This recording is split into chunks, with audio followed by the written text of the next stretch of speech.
Confusion. The Oxford Dictionary definition. To mix up in the mind or fail to distinguish between. Confused fusion.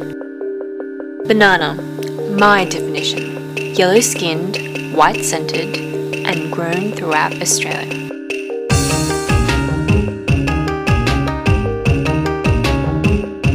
When people see me, they see Asian. When people hear me, they think Aussie. I'm a product of multicultural fusion. Ever since I was a little girl, my favourite dessert has been not egg tarts, not bubble tea. It's gotta be banana split. Yes! Dessert like no other, a meal in itself. Sure enough, Malaysian runs through me, more than I know, or even like to admit. Well, I don't really understand why I have to pray to ancestors I've never met. I respect it. And I don't know why I have to wear red clothes or not wash my hair during Chinese New Year, but I just do it. And while I don't know my father's friend's cousin's brother, I accept he's going to be at my wedding. Like it or not, my history is my foundation. Just as my heritage is chosen for me, so is the family that comes with it. My grandmother had 14 kids. I can't even imagine having one. Every child has a number, one being the oldest. I'm the daughter of number 6, so Amma doesn't even know who I am. To keep track of growing families, there's no need to retrace family trees. It's because our parents have conned us all to live under the same roof. How did they do this? 1. Home cooking.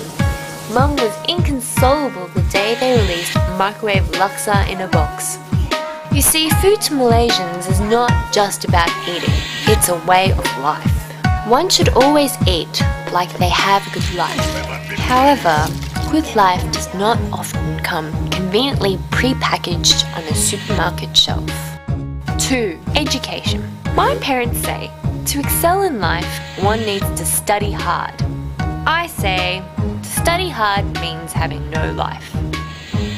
Mum's idea of physical coordination was getting me to learn the piano. So many Saturdays were spent practicing the piano whilst other kids were out playing sport.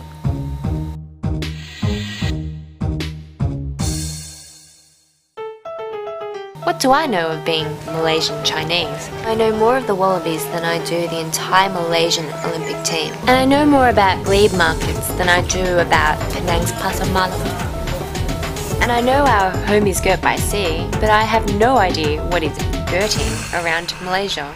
And so when asked, where do you come from?